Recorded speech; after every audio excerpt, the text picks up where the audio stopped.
के तपाईले कहिले मानिसको भिडमा भएर पनि आफूलाई पूर्ण रूपमा एक्लो महसुस गर्नुभएको छ? फोनमा सयौं नम्बरहरू छन्, सामाजिक सञ्जालमा हजारौं साथी छन्, तर मन भारी हुँदा तिमी ठिक छौ भनेर साँचो मनले सोध्ने कोही पनि छैन जस्तो लाग्छ।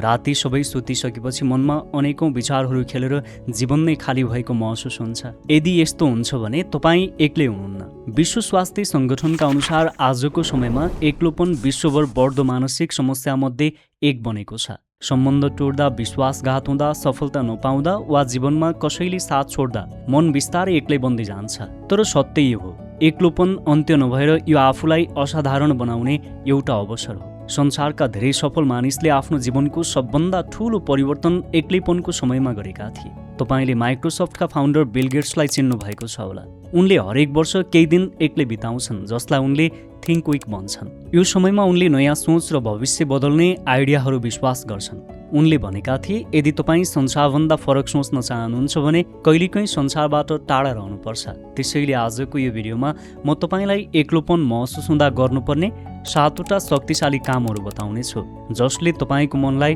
हल्का बनाउने, आत्मविश्वास बढाउने र तपाईँलाई फेरि जीवनसँग प्रेम गर्न मद्दत गर्नेछ। त्यसैले भिडियो अन्त्यसम्म हेर्नुहोला, किनकि यीमध्ये एउटा मात्र उपायले पनि तपाईँको जीवन बदल्न सक्छ। नम्बर 1, आफ्नो भावनालाई स्वीकार गर्नुहोस्। हाम्रो जीवनको सबभन्दा ठूलो युद्ध बाहिरको संसारसँग होइन, आफ्नै भावनासँग भइरहेको हुन्छ। प्राय हामीले आफ्ना भावनालाई लुकाउनको लागि मोबाइल चलाउने, भिडियो हेर्ने वा दिनभरि व्यस्त भएको नाटक गर्ने गर्छौँ। तर सत्य हो, तपाईँ जुन भावनाबाट भाग्नुहुन्छ त्यही भावनाले तपाईँलाई भित्रैदेखि कमजोर बनाइरहेको हुन्छ। त्यसैले यदि तपाईँ दुखी हुनुहुन्छ भने आफूलाई भन्नुहोस्, म अहिले ठिक छैन, तर आफ्नो पीडालाई दबाएर नराख्नुहोस्। तपाईले दशरथ माझीलाई चिन्नु भएको छ होला, जसलाई माउन्टेन म्यान पनि भनिन्छ। उनकी श्रीमतीको भिडबाट लडेर उपचार नपाएको कारण मृत्यु भएको थियो। श्रीमती गुमाएपछि उनले गहिरो पीडा र एक्लोपनको अनुभव गरे, तर पनि उनले आफ्नो भावनालाई दबाएर राखेनन्। उनले आफ्नो भावनालाई स्वीकार गरे, जसले उनलाई 22 वर्षसम्म एक्लै पहाड काट्ने शक्ति दियो। अरूले असम्भव भनेको कामलाई उनले पूरा गरेर देखाए। त्यसैले कहिलेकाहीँ तपाईँको सबभन्दा ठूलो शक्ति तपाईँले लुकाएको भावनाभित्र लुकेको हुन्छ। त्यसैले आज आफ्नो भावनालाई स्वीकार गर्नुहोस्। नम्बर 2, सामाजिक सञ्जालबाट टाढा रहनुहोस्। प्राय सामाजिक सञ्जालले हामीलाई संसारसँग जोडेको जस्तो देखाउँछ, तर यसले नै हामीलाई सबभन्दा बढी एक्लो बनाइरहेको हुन्छ। जब तपाईँले दिनभरि अरूको सफलता, रमाइलो यात्रा र खुसी जीवन देख्नुहुन्छ, तब तपाईँले आफ्नो जीवन अरूसँग तुलना गर्न थाल्नुहुन्छ। प्राय सामाजिक सञ्जालमा मानिसले आफ्नो जीवनको राम्रो क्षण मात्र देखाउँछन्, जसलाई देखेर तपाईँलाई लाग्छ सबै मानिसहरू खुसी छन्, म मात्र दुखी र एक्लो छु। यस्तो विचारले तपाईँलाई झन् एक्लोपनतर्फ धकेल्छ। त्यसैले कहिलेकाहीँ डिजिटल संसारबाट टाढा रहनु आवश्यक हुन्छ। जब तपाईँ मोबाइलबाट केही समय टाढा रहनुहुन्छ, तब तपाईँ आफ्नो विचार र भावनासँग नजिक हुन थाल्नुहुन्छ। तपाईँले बुझ्नुहुन्छ कि शान्ति बाहिर होइन, आफ्नै मनभित्र लुकेको हुन्छ। नम्बर 3, आफ्नो लक्ष्यमा ध्यान दिनुहोस्। जब तपाईँले एक्लोपन महसुस गर्नुहुन्छ, तब त्यो क्षण कमजोरी नभएर आफूलाई नै बलियो बनाउने अवसर हो। प्राय मानिसहरू एक्लोपनमा नकारात्मक सोच र निराशामा हराउँछन्, तर यदि तपाईँले आफ्नो ध्यान लक्ष्यतर्फ मोड्नुभयो भने त्यही एक्लोपन नै तपाईँको सबभन्दा ठूलो शक्ति बन्न सक्छ। जब तपाईँले आफ्नो पढाइ, करियर, स्किल डेभलपमेन्ट वा आफ्नो सपनामा ध्यान दिन थाल्नुहुन्छ, तब तपाईँको मन हल्का हुन्छ। जब तपाईँले हरेक दिन सानो प्रगति गर्न थाल्नुहुन्छ, तब तपाईँको मनको खालीपन बिस्तारै उद्देश्यले भरिन थाल्छ। याद राख्नुहोस्, संसारले साथ नदिएको एक्लोपनको समय नै आफूलाई निर्माण गर्ने सबभन्दा मूल्यवान समय हो। त्यसैले एक्लोपनमा निराश भएर बस्नुको सट्टा आफ्नो भविष्य निर्माण गर्न सुरु गर्नुहोस्। नम्बर 4, प्रकृतिसँग समय बिताउनुहोस्। जब तपाईँलाई एक्लोपनले चारैतिरबाट घेर्छ, तब तपाईँलाई मानिसको भिड र होहल्ला भन्दा प्रकृतिको शान्त वातावरणले धेरै शान्ति दिन्छ। तपाईँसँग फोन छ, इन्टरनेट छ, संसारसँग जोडिएको जस्तो पनि देखिनुहुन्छ, तर तपाईँलाई भित्रभित्रै खालीपन महसुस भइरहेको हुन्छ। यस्तो अवस्थामा प्रकृति नै तपाईँको सच्चा साथी बन्न सक्छ। हार्वर्ड मेडिकल स्कुलको एक अनुसन्धान अनुसार हरियाली वातावरणमा समय बिताउँदा तनाव कम हुन्छ, चिन्ता घट्छ र मस्तिष्कले पुनः ताजा महसुस गर्न थाल्छ। बिहानको ताजा हावा, चराको आवाज, रुख बिरुवाको हरियाली, खुल्ला आकाशले तपाईँको मनलाई हल्का बनाउँछ। कहिलेकाहीँ शब्दले दिन नसकेको शान्ति प्रकृतिले दिन्छ। त्यसैले जब तपाईँलाई एक्लोपन महसुस हुन्छ, तब केही समय पार्क, बगैँचा वा खुल्ला वातावरणमा बिताउने गर्नुहोस्। नम्बर 5, नयाँ स्किल सिक्नुहोस्। प्राय मानिसले एक्लोपनलाई कमजोर समय मान्छन्, तर वास्तवमा यो आफूलाई विकास गर्ने सबभन्दा ठूलो अवसर हो। यो समयमा बाहिरी डिस्ट्र्याक्सन कम हुन्छ, जसले गर्दा तपाईँलाई नयाँ कुरा सिक्न सजिलो हुन्छ। तपाईँले graphics design, video editing, content writing, social media management, digital marketing, AI जस्ता उपयोगी स्किलहरू सिक्न सक्नुहुन्छ।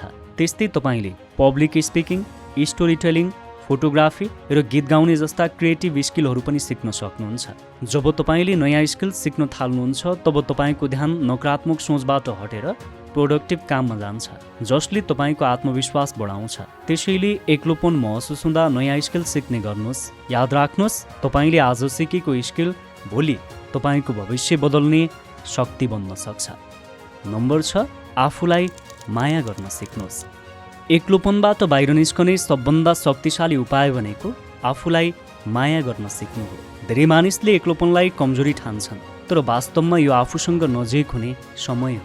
यो समयमा मनमा खालीपन, निराशा र आफूलाई कम मूल्यवान ठान्ने भावनाहरू आउन सक्छन्, तर यही समयमा तपाईँले आफूलाई बुझ्ने, स्वीकार गर्ने अवसर पाउनुहुन्छ। आत्मप्रेम भनेको आफूलाई दोष दिने होइन, आफूलाई बुझ्ने, स्वीकार गर्ने अभ्यास हो। एक्लोपन महसुस हुँदा तपाईँले आफूलाई मनपर्ने खाना खाने, मनपर्ने गीतमा नाच्ने वा आफ्नो भावनाहरू लेख्ने जस्ता साना साना कामहरू गर्नुहोस्, जसले तपाईँको मनलाई हल्का बनाउँछ।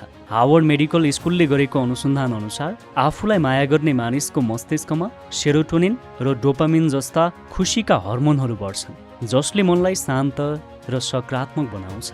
जब तपाईँले आफूलाई माया गर्न सिक्नुहुन्छ तब एक्लोपन डर नभएर आफूलाई पुनर्निर्माण गर्ने ठाउँ बन्छ। नम्बर 7, परिवार र साथीसँग समय बिताउनुहोस्। कहिलेकाहीँ एक्लोपनको सबभन्दा ठूलो कारण मानिसको अभाव होइन, आफूलाई बुझ्ने मानिसबाट टाढा हुनु हो। जब तपाईँलाई एक्लोपन महसुस हुन्छ तब तपाईँले आफ्नो परिवार र साथीसँग समय बिताउनु आवश्यक छ। मानिस सामाजिक प्राणी हो र कहिलेकाहीँ मनको घाउ औषधिले होइन, आफ्ना प्रियजनको साथले निको हुन्छ। हार्वर्ड विश्वविद्यालयले गरेको एक अनुसन्धान अनुसार बलियो सम्बन्ध भएका मानिसहरू बढी खुसी, मानसिक रूपमा बलिया र दीर्घकालसम्म स्वस्थ रहने गर्छन्। त्यसैले जब एक्लोपनले हेर्छ तब कोठामा बन्द भएर आफ्नै सोचसँग सङ्घर्ष गर्नुको सट्टा आमासँग कुरा गर्नुहोस्, बुवासँग चिया पिउनुहोस्, दाजुभाइ दिदीबहिनीसँग हाँस्नुहोस् वा पुरानो साथीलाई फोन गर्नुहोस्। भनिन्छ नि, दुःख बाँड्दा दुःख पनि आधा हुन्छ, खुसी बाँड्दा दोब्बर हुन्छ। किनकि आफ्ना मानिसको दुई शब्दले पनि मनको भारीपन हल्का हुन्छ।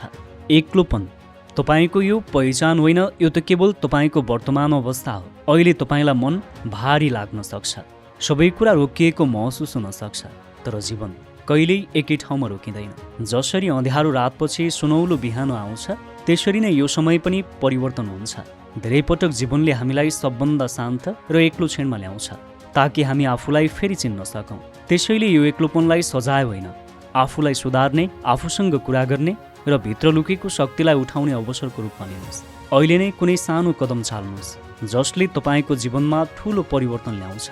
हार नमान्नुहोस्, किनकि तपाईँ टुट्नको लागि होइन, आफूलाई पुनर्निर्माण गर्नको लागि जन्मिनु भएको हो। समयले तपाईँलाई बिस्तारै निको पार्दै लैजान्छ।